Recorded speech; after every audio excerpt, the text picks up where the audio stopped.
Hello, everybody. Welcome to the second community call for Empty Set Dollar. Thank you so much for joining us. I want to get started by saying how wonderful the community has been. The Discord is going off every single day. And so if you want to become part of the conversation, if this is the first thing you're seeing about Empty Set Dollar, make sure you join the Discord, follow Empty Set Dollar's Twitter, jump in the Telegram, be a part of the conversation. All of those links are available on emptyset.finance. At the bottom of the page, you can find all the information that you're looking for. Before we get started, let me go over the agenda real quick. The agenda here is we're going to start with the status of the PEG. We'll get some governance updates, a Treasury update. We have an ecosystems integration update. And then just after that, we do have one more thing that we're adding to the agenda, a little idea that's coming from Jan Delphi. After that, we have a project roadmap that I'm giving. It's not a project roadmap that I wrote. It's the updates that were given to me. Scott was not able to make it today. He has some kids that are going to wake him up at 5 o'clock in the morning. And this is like 1 o'clock in the morning his time, so he's not able to be here today. And then we have some market intelligence from Patrick, and then some general community feedback, any ideas that you all might have, questions that you might have that we can address here with the brain trust that's present today. So without much further ado, I will go ahead and get us started with Bradley. Bradley, I think I've already made you a co-host, so if you want to go ahead and get started, you can. Cool. Thank you. I appreciate it, Bearded Prof. Hey, guys. So my name is Bradley. I am just a plain old community member who volunteered to do this job. So thank you all for coming tonight.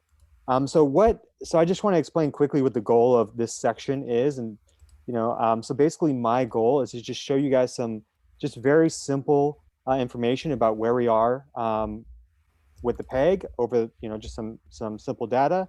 I want it to be I don't want to get any opinions. I just want to show the facts. So let's get into it. And just want to note there's a lot of work to be done with the stats I'm going to show you. And this is I'm going to improve this as we go. So, all right. So I'm going to start by sharing my screen.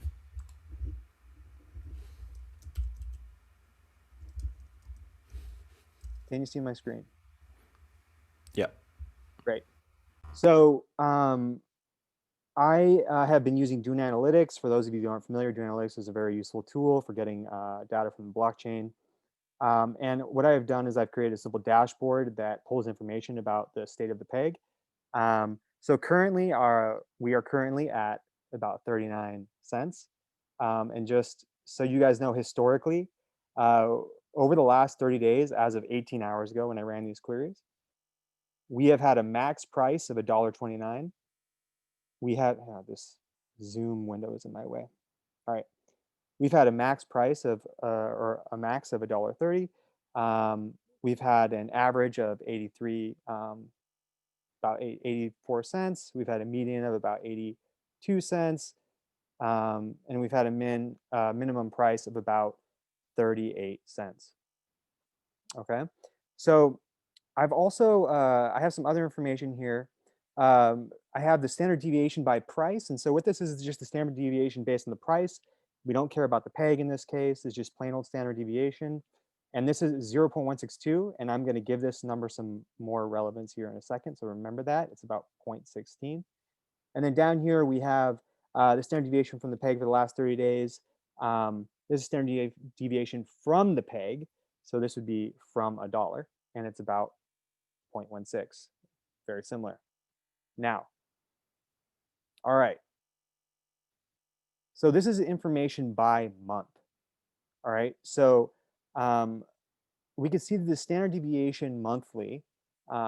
This month, we are at about 0.11. All right. In December, we got 0.16, and that's when we had a very large expansion in December. So that would have caused this deviation to go up. And then November, we're actually very close to where we were in November.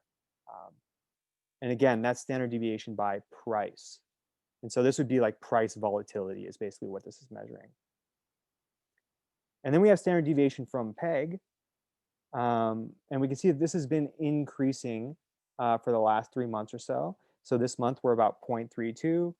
Um, December we're about 0.19, and November we're about 0.10. And so remember, for the last 30 days, we were about 0.16 for both of these numbers, for standard deviation from the peg monthly and standard deviation by price monthly. So we'll see where we are next month, but that's basically the information. And then you can see I have some more information in this dashboard. Basically, this is available to everyone here. You can view this dashboard anytime. You can get this information. And in the future, I plan to improve this information so it's a little more accessible. Right now, I don't think it's all that accessible, but I plan to improve it. That's all I have. Any questions? So Bradley, thank you.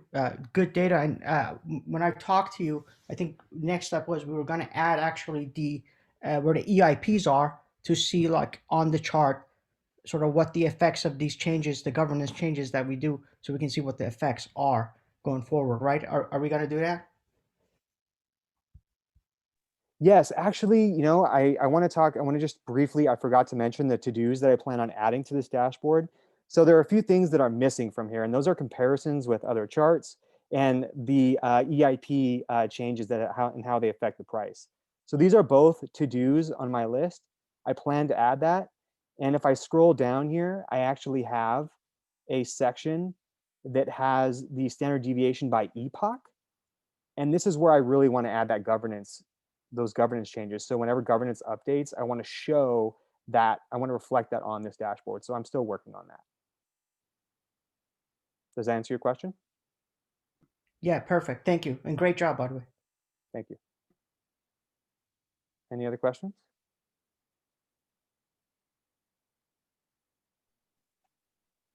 All Killer. right. Sounds like without any questions, we'll move on to a next agenda item, which is, let's see here. I think that's Louis with some governance updates. Yep. Cool. Cool. So I'll quickly go through some of the different items that have been voted on.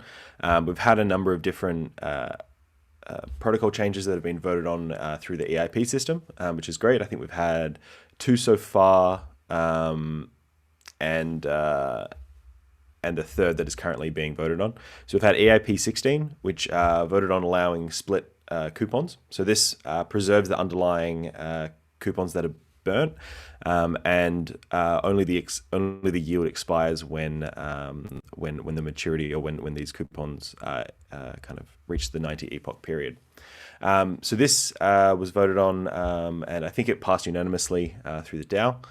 And then the next one that was voted on was, I think, EIP 18.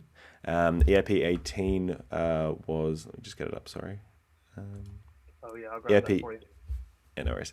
EIP 18 was the pro rata premium. So, with the previous governance change of the splitting of the coupons, this reduces the risk a lot. And on the other side, with EIP 18, it changes it so after epoch 420, when new coupons are purchased, the premium that they're purchased at is kind of doled out pro rata as they move forward towards maturity. So this action was looking to incentivize early purchase of coupons. So at the moment, there's kind of a sit and wait method where everyone kind of waits until max debt. And kind of sees how it's going, and as people push it back towards the peg, then they jump in at the last minute buying coupons and redeeming for the high premium. With EIP 18, the idea would be that you're incentivized to purchase sooner rather than later at a high premium, and then as it gets pushed back to peg, those with the earlier coupons get the greatest rewards. So this is kind of a step towards removing that kind of see and wait activity that we've been seeing. The next one that's been voted on and has passed, although I think we might need to resubmit it as it wasn't showing properly on the snapshot governance page, was TIP 10. And so this is a really interesting one from a community member called Novak. So he has gone and proposed a kind of an agent-based stochastic model on ESD actions, considering all the different parameters in the system. So it's been great to see the preliminary work that he's done, and I imagine that this will be supported with a large number of votes if we submit this again, so that we can get some visibility to the voting process. And I think there's been a number of discussions between a lot of different community members with him, in DMs or in the new modeling channel that we have in Discord, where they can provide comments and feedback and help him, make his models the best that they can be. Moving on to the live EIP. So EIP 22 was created and proposed yesterday, or 8 hours ago. And this is related to DAO rewards. So it kind of creates kind of this base reward that will occur if ESD is bonded in a DAO. So depending on the debt ratio, when the price is below 1 USDC, the DAO will start to provide a small amount of rewards to bonded DAO holders at a rate of 3.5% APY when the debt ratio is 15%. So this is kind of an interesting one that implements EIP 21, which was proposed by Neil, discussing kind of the way that we kind of want to incentivize people and change kind of these mechanisms. So those are the ones that are currently live and have been voted on. We have a number that have been coded, and we've discussed on the previous call. We have the reserve, which is a way of minting ESD as it goes above the peg. So this kind of stops that, blowing out the peg on the top side, and that's yet to be proposed. And same with the voluntary lockups. I think the community has been discussing and working around all of these different economic protocol changes in order to kind of look at re-establishing the peg. So these ones have fallen by the wayside, but as we get a period of kind of a lull where the peg is restored, I think these will be proposed again and voted on. And then finally in discussion, we've had a lot of discussion on the forum. There's been a lot of activity, a lot of ideas being thrown around, and there's been a number of different ways. We talked about split coupons. There have been a number of proposals around that. Similarly, with providing incentives to build liquidity and things like that. I think this was proposed by Mike. And there was a large discussion in there with a number of different solutions. And from that, I think we've had a number of different interesting mechanisms come out. But again, if you're interested in helping with the proposals or helping, provide your comment on a mechanism and which might work to help with the protocol, then please, by all means, go to the Empty Set forum and jump into proposals and either propose your own or start discussing with others on proposals that currently exist. Yeah, I think that's mostly it from me. But again, if you are bonded in the DAO and you're frozen, you can go and vote on the current DAO rewards proposal and go from there. Thanks. Killer. And I do plan on doing an update video, just in case you're wondering. I'm hopefully going to get an update when the new EIP passes on what exactly that does to the mechanism and how that works and how to participate in that. Next up, we have Ruben with a Treasury update. Ruben, let me make you a co-host in case you need to be. Cool. And whenever you're ready, but go ahead. Thank you, Prof. All right. Yep. Let me just real quick. And I'll share that. Oh, perfect. Thank you. There you go. All right, everyone. Thank you for spending your Friday or Saturday talking about everyone's favorite stablecoin. The purpose of this Treasury update is really just to give everyone some visibility into what projects have been proposed, what's been funded, what's been happening in terms of the progress of projects that have been funded, and then just you can all keep an eye on the funds in the Treasury just to make sure that everything's quite transparent. So for those of you who don't know, the Treasury is funded by supply increases during expansion. 2.5% of every increase goes to this Treasury. As you can see, the current balance is a pretty healthy 10 million-ish ESD, and we've had a number of proposals to date. So for more context as well, this Treasury is a 4 of 7 multi-sig, and the signers are, who have we got? It's myself, Louis, Linda, EQ parenthesis, Dan, Andrew, and Niraj. And we're just there to implement the votes that everyone enacts and pass on Snapshot. So I'll take you through these real quick. In future, we'll probably have a little more detail around some of these. We'll actually get some of the folks who have been involved in these proposals to give an update on what they've been doing. But to date, we've had all these TIPs that you can see. To begin with, we funded Squad 2, which is actually TIP 2. I'll breeze through these because they've been covered in the previous call as well. TIP 4 has passed. It's a proposal around XESD. That's still pending some of the contracts on their end. TIP 6, which is probably the most interesting one, around V2, which will be covered a little later on in this call in the roadmap update. We also passed a proposal for some subgraph development. I'll circulate this this slide as well so people can click through and see the details of each of these that have been passed and paid. We've also approved the funding for the Open Zeppelin audit, ongoing payments for Squad 2, and as Louis mentioned earlier, TIP 10 for some economic modeling is going to be resubmitted, and hopefully people can take a look at that as well. So we've spent around 290,000 ESD to date, and yeah, that's basically the Treasury update. Killer. All right. Let's see here. Get out of that screen real quick. And right back into it. Killer. So next up we have ecosystem integrations. I think Andrew said he was going to make it, but I also don't know if I've seen him yet. Is he in here? Hey guys, I'm on the line. Can you hear me? All right, killer. Awesome. This is going to be a pretty short update.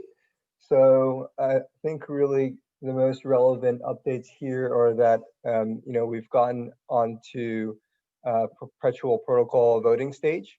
So we're up there with Sushi, Link, SNX, DPI, and Aave. Right now we're in second place, right behind Sushi. So need around 100K, 200K votes or so to get to the top there. We have a community member, Ricky, who is locally also in Taiwan, and he's been speaking with Hakka Finance, which is a stablecoin swap protocol to be able to get ESD on there as well as offer some incentives for an ESD pool. We've also been in discussions with Horizon, who are, it's an interest rate for a fixed rate interest rate protocol, which kind of has this auction mechanism to determine, the fixed interest rates over time. And, we've been speaking about, when bonded ESD comes out and that's transferable, that ESD, could be on that protocol as well. And lastly, Mark and Benjamin on our team have been working on figuring out the framework for deciding essentially how we go about quantifying how much liquidity mining rewards that we want to kind of allocate for, say the next year, and, how much of a budget we would need per protocol. So kind of just planning forward for the next year or so, how much of our treasury we want to allocate out for those liquidity mining rewards. Great. Okay. I'm guessing that's it. Also, thank you so much for staying up till 1:30 in the morning. We appreciate that. I appreciate that. I'm going to try and work out a better time for our next call going forward, because it seems like moving back and forth every 2 weeks was good in theory, but I think we can find a better time for everybody every 2 weeks. All right. Next up, we have the project roadmap update for V2. And these are the two updates that were given to me by two separate people. I heard from Scott, and I also heard from Brendan. Gosh, I can't remember his last name now. Brendan Dillon from Complement Capital. And so The basics here are Complement Capital Group update is they're looking for 2 full-time devs. They're full stack devs, and one of them is going to be hired in about the next 2 to 3 weeks. The next one's going to be hired in the next 4 to 5 weeks. And so we should have both of those developers within the next 5 weeks. They're also working on a follow-up blog post from their primary blog post, which was back in October 30th of 2020. Which is going to be focused on V2 and what V2 really means and what it does. From Scott, I got the V2 update, which basically just stated that ESD DAO is still expecting to be a fully transferable ERC20 token, but that the cooling and reheating ESD is too complex to be its own ERC20 token. It's also too complex to have a persistent order book for the coupon auction, which may necessitate longer epochs than 8 hours. In order to make sure that it all works out in an orderly fashion. So we're looking at maybe changing epochs to 24 hours with the advent of V2. A rough draft of their milestones is expected to be published on Monday. He did let me know that that might be a little bit longer than Monday, but he's looking at getting it out on Monday, which I'm sure we're all looking forward to. That's all I have as far as a project roadmap update. I do know that there is one other person that I just forgot. And let's see here. Where is, okay, I am looking for, who am I looking for? I just talked to this person maybe 5 minutes ago. Yep. And they were able to fly. Jan. There we go, Jan. Fantastic. Sorry. Yeah. No worries. I'm on my phone and my computer. Can you give sharing capabilities to the version of me that doesn't have a video feed? That's my computer, let's see here. so I can share my screen. Jan Lieberman, I got you. Yep. Co-host. There you go. And you should have those capabilities now. Very nice. So we kind of just came up with this over the past day or so. So we just figured we can take advantage of the fact that this call was happening, and we'll definitely put this together in the IP as well. But so we're thinking of instituting basically a penalty or a tax for selling that increases as price gets further below the peg. And we really think that's a long-term viable solution. So why is this a solution? What does it solve? So ESD's initial coupon system created some sense of demand and also had deflationary mechanics, and we thought that made a lot of sense. But I think as a community, we realized that as supply expanded, users weren't really incentivized enough to purchase these coupons because the risk return profile wasn't necessarily there, and it didn't justify losing your principal in exchange for upside and expansion. And this was kind of clear based on the lack of demand we had for those coupons. So in response, we had that recent EIP that took away the downside risk of principal burn by guaranteeing that it was returned, and that happened regardless of where the price was when the coupons expired. And so the only thing you lost were your coupons, and you did see a pretty sizable uptick in coupons because it is pretty low risk at that point. So the original system introduced a deflationary mechanic, but it penalized users that were typically longer term adopters. There's a really obvious appeal for deflation. It's a way to gradually reduce supply at the expense of users who are willing to take a risk for additional upside. But I think we believe there's a potential misstep in that it's a penalty applied to the wrong users. So what if this tax could be applied to users that are acting to the detriment of the network rather than potentially burning longer term adopters? So who are these users that are acting to the detriment of the network? It's users that are selling below 1.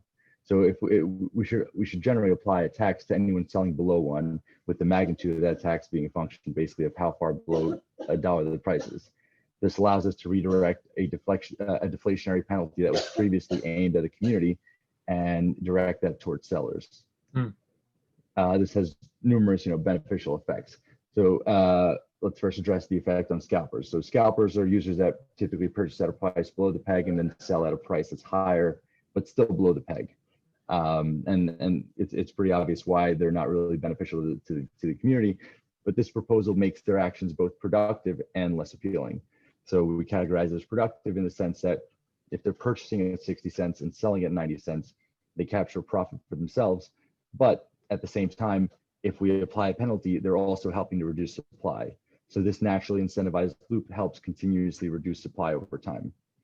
And the reason we say it's less appealing is that over time, your margin is burned. So it's just the value proposition of buying and selling and just gradually becomes less appealing. And we believe a tertiary benefit is the fact that it also makes sandwich attacks basically unviable. And if you look on chain, you see those pretty often. If somebody comes in with a large purchase, you'll often see somebody basically a bot step in, they'll buy ahead of it. And so a large purchase comes in, somebody on chain sees that, a bot comes in, buys ahead of it, so that raises the price, you buy higher, and then they sell right after you. So all they're doing is just crushing your execution. And if you introduce the selling penalty, then the margin they're originally capturing no longer exists. So you're really protecting those buyers. So in their current state, algo stablecoins are very momentum driven. And we believe this helps correct momentum in a productive way. As price drops, sellers become gradually disincentivized because their execution price suffers. So this incentivizes buyers to come in as they enter at what they believe is close to a floor. Scalpers will also enter here and subsequently sell at a price below $1 to realize a profit.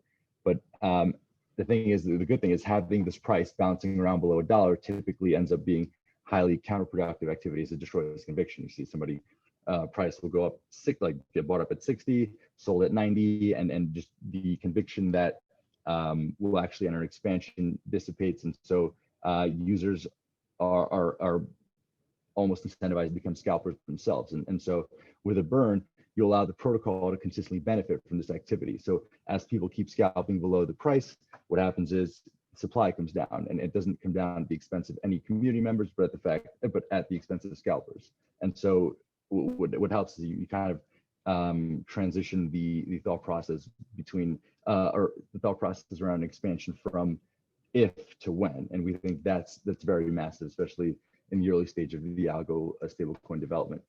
So thinking about the high level benefits, so you have a deflationary penalty that's aimed at sellers rather than the community. We realize that the burn associated with coupons, the marginal benefit of reducing supply came at a massive cost of diminishing the community. So there's obviously a benefit to that deflationary aspect, but it's about who you target it towards. At the same time, it makes scalping a lot less attractive and sandwich attacks unprofitable. And I think the brilliant thing, and something we noticed with the recent EIP, where we wanted to introduce that 3 to 15% yield for staking the DAO into contraction. But if you are a user and you purchase into ESD below $1, if you buy and hold, what you're guaranteeing yourself is that the portion of the network that you own will gradually increase, because again, as these people are bouncing around up and down, supply is getting burned, your portion of the ownership of the network increases just based on the fact that you're owning a fixed amount and the supply becomes deflationary. So and then at the same time, something we're also like, one of the high level benefits is that this isn't a very invasive proposal. So we're talking to a few AMMs, and the idea is that rather than creating a fork and having the token do it, you can have an AMM that's built around that. So the AMM itself takes the fee. So the idea is, let's say at 40 cents, I want to sell 1,000 ESD. Normally I'd get 400 USDC back. But in this situation, let's say that the penalty is 50% at 40 cents. So I would sell 1,000 USD rather than getting $400 back. $200 would leave the liquidity pool, and I would send 1,000 ESD to the liquidity pool, but 500 of it would get burned. And so this is where you kind of create this penalty, in the sense that it just extracts a fee and sends it to a burner address.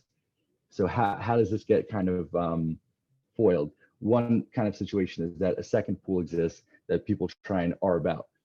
The thing is, liquidity there will be very thin for a handful of reasons. One is that it's just in the best interest of all LPs to be providing liquidity in the pool that has the penalty.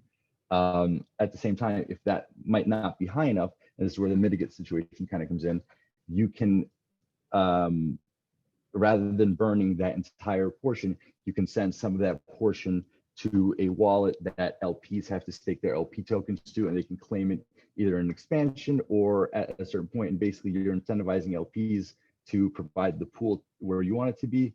And it's a pretty natural incentive where you have all the interests aligned, and at the same time, you're not really inflating supply, because you can claim it then, or you can claim it when supply expands. And so yeah, we're really hoping for any kind of feedback, any kind of suggestions. We're at the moment we're talking to a bunch of developers from various AMMs to just gauge the feasibility, and based on kind of the conversations we had, we think it's feasible. Once that happens, we're going to start working around the math for what makes sense in terms of the values and how you gradually apply that fee, and kind of the math there. And yeah, by all means, we're hoping to get as much community input as possible, but this is the idea that we think we had, and it's just all about, you get to kind of benefit from the deflationary benefits that we had, but at the same time, it's just all about targeting it to the right users. And so there's a question in the chat, which is, capital controls are hard. If you can buy on exchange, if you can buy on an exchange that doesn't have the tax enforced and get a cheaper price, wouldn't you just buy it there? But it doesn't really exist on an exchange right now. And so the idea is, if you incentivize the liquidity, so that right now you're potentially, you're either buying on a Uniswap pool, SushiSwap pool, eventually, or one of those pools. And so the idea is, if you incentivize all the liquidity in one pool, the execution you're going to get on thin liquidity is really poor either way. And so what you're doing now, nobody wants to buy at 40 cents because they're worried people will keep selling. But at the same time, if you make it very unappealing to sell at 40 cents, people are much more comfortable buying at 40 cents. And you get to the point where, okay, people start buying, you're at 40 cents, you're at 50 cents, you're at 60 cents. And then you have scalpers come in. Fantastic. They buy at 60, they sell at 90. As it keeps bouncing around, all you're doing is just burning supply. So you're sitting there, you're owning your portion of the network, you're sitting there in contraction, you don't have to issue any more supply, but everyone who's being patient gradually owns more of the network. As it bounces around, scalpers are naturally incentivized to keep capturing that yield, or that kind of the appreciation from buying at 60, selling at 90, just hypothetically. But what's happening is the supply is gradually reducing, and it's to the detriment of no one except the individuals that are only doing things. Yeah, it's to the benefit of the people that scalpers. are holding the coin, as opposed to the benefit of the people that are looking to just trade. And it's a the coin. painless way to create deflation.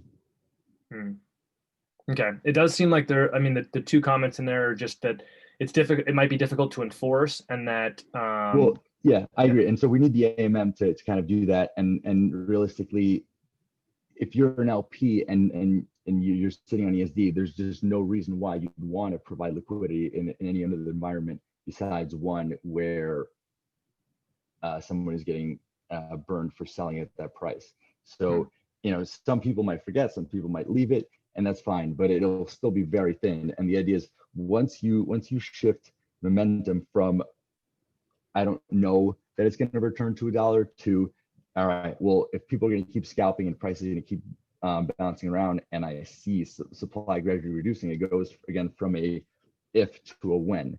And I think that institutes a lot of confidence, and the beauty of being able to buy and hold and gradually own more of the network as people scalp and you wait. I think the momentum there becomes really appealing. And so the other thing being, if we get to a point where liquidity isn't concentrated where we want it to be, we were saying you sell 400, you're only getting 200.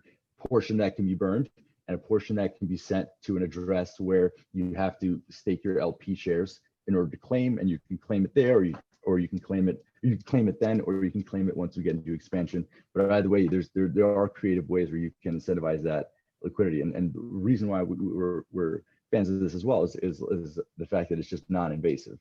And so it's nothing that's happened to the protocol. It's about figuring out whether or not an AMM can kind of build this out and make this a viable solution. As far as just a personal question, as far as timeline, what do you think timeline would be on something like this? I hope to have an answer soon. We're kind of waiting to hear back. Okay. If anyone else has great connections or better insight, we'd love to hear that, or love to kind of get conversations going there. But I'll happily post in the forum and in Discord the second I get a more tangible answer there. What channel do you think you're going to go in Discord, just so that they know? General. Okay. Fine. Yeah. Great. Yeah, absolutely. And yeah, happy to kind of whatever makes sense for you guys. Jan, a great last minute addition. I think you messaged me like half an hour before the meeting, and I couldn't be happier that you did, man. That was fantastic. Thank you so much. Yeah, absolutely. Happy to be a part of the community. Cool, man. Let me remove that. Come back to my face. And let's see here.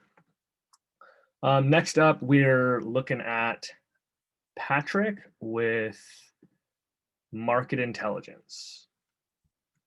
All right. Try to share my screen here. I'm going to make you a co-host real quick. All right. Do you have co-host abilities now, Patrick? Let's see here. It says I can't start. Oh, there it is. Sorry. Go ahead. Oh, okay, perfect. You should have it now.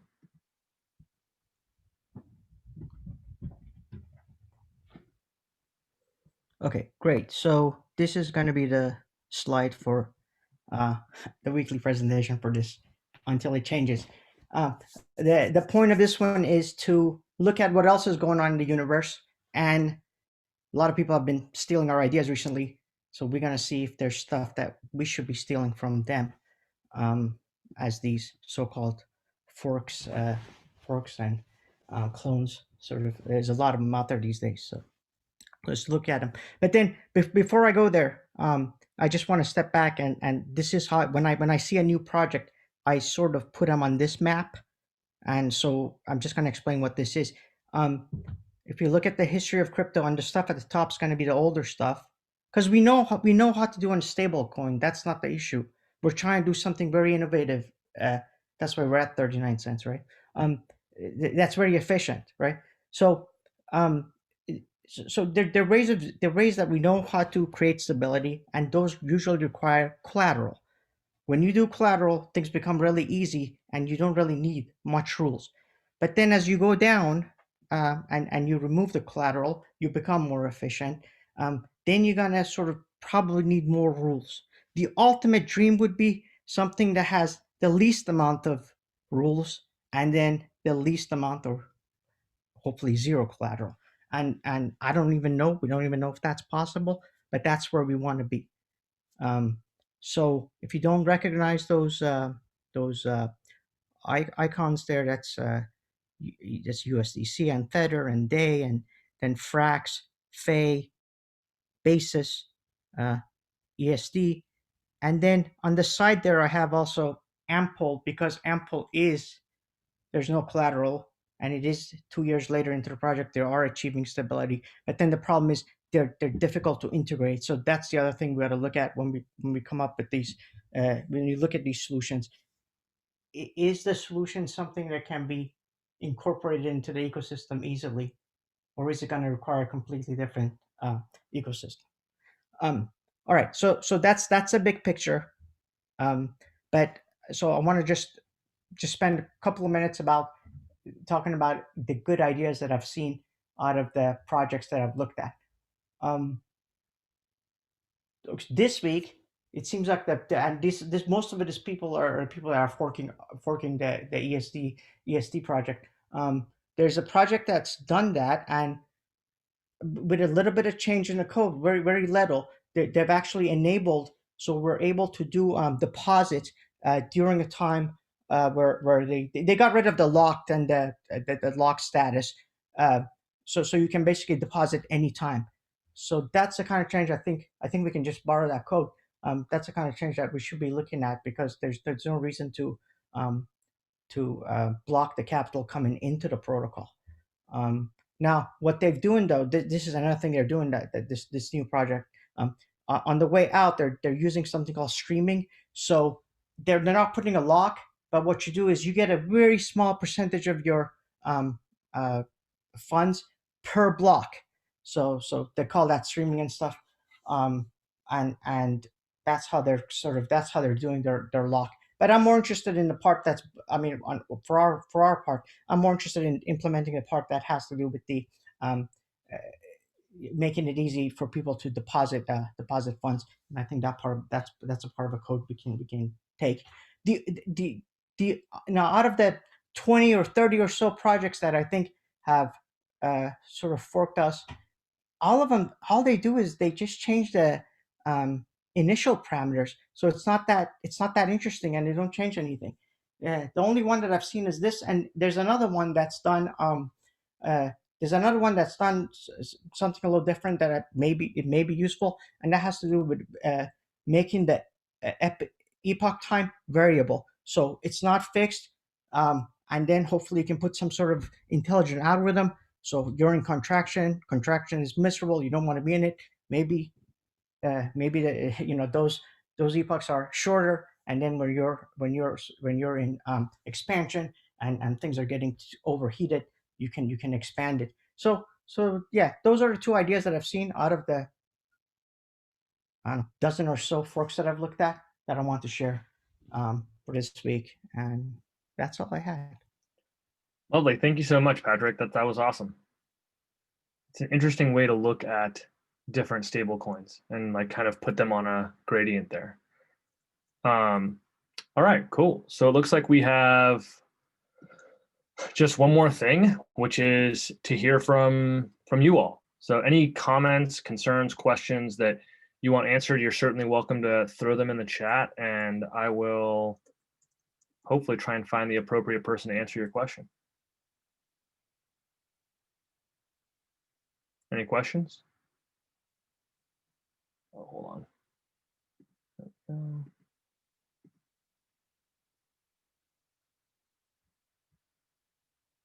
on. This is for Patrick. Where do we fall on this gradient after V2? Like after what we expect V2 to look like, where in that shuffle do you think we land? Okay, yeah. Okay, good question. So it seems like to gain back stability, we're actually moving up the chart, and we're going longer with the rules, the longer locks, and then we're also adding some talking about adding partial collateral potentially. So I would say, it's like, two step forwards, one step back type of thing. We're actually moving up, but that's for that's to bring back the peg or to be more stable in general. So. Okay, killer. I also know that, I don't know if Novak is in here. I thought I saw him a second ago, but I know that he said he might be past his bedtime. It's probably pretty late for him. I am here. Lovely. Do you want to talk a little bit about your TIP? Up to you. Sure, I can. Hold on. I don't really quite have anything prepared. Let me just fix this thing. No problem. We can also stall by answering any other questions. Anybody else have a question? Thanks, Aaron. I agree. The folks involved in the project are pretty amazing. Several forks have had issues. Do we have a sense about what caused some of their failures? So I think you're probably referring to, what was it, Xi that had some massive issues, and yeah, any any insight on that? What caused failures for the other forks? I think there's a trend in the DeFi space of just kind of like looking at forking new protocols and adjusting some of the numbers, and some of the forks are primarily just for profit making. So when somebody who doesn't have an understanding of code bases goes out and tries to adjust or build upon something, they have to maybe slow down a little bit and try and understand the code, because I think there were a few different forks that went out that had some issues with them immediately. So yeah, obviously if you're going to ape, just be safe. And then obviously there's some other ones that have interesting ideas around protocol design, and obviously as a community I think we're always receptive at looking around for what people are doing. But yeah, anything we can do to kind of see what's happening and integrate that back into us, pick the best ideas, I think that's a win. Yeah, always learning seems to be the theme for ESD. All right, we got, what does the team think about the recent sell pressure, even at these low prices? Are these people who were early DAO LP stakers? Have the team identified the wallets that are selling here in large and leaving the project? And if yes, what's the analytics like, or when is selling pressure done with? That's certainly not stuff that I have the ability to speak to. So if anybody else wants to take a shot at that really complicated price-based question, go for it. I'll have a go at it. I just I think this is the time of the call where we remind everyone that, you know, this is a community-led effort. The team doesn't really exist in that sense, in the sense that there's, like, you know, a group of people who are you know, meeting in a secret room that kind of organize everything. You know, we do everything in the open, and community members are equally kind of available to jump in and help out with the protocol. So yeah, I mean, in terms of the identifying who the users are and stuff, I don't think we're actively trying to hunt down people and send them messages and say, you know, stop selling or anything like that. I mean, if people want to move on, that's up to them.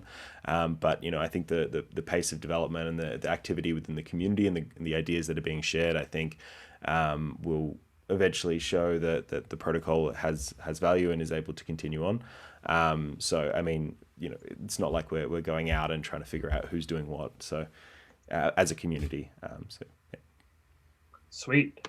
And yeah, and just to speak to that, it does seem like there's a lot of development happening. It's just a lot of it because there's no necessary like team to speak of. That it's not like there's a CEO. And so a lot of the development's happening. The TIPs have been paid. Those people are developing the projects, and now it's just a matter of being a little bit patient. I know the crypto world doesn't like patience at all. It's like, when dollar and why not dollar right now?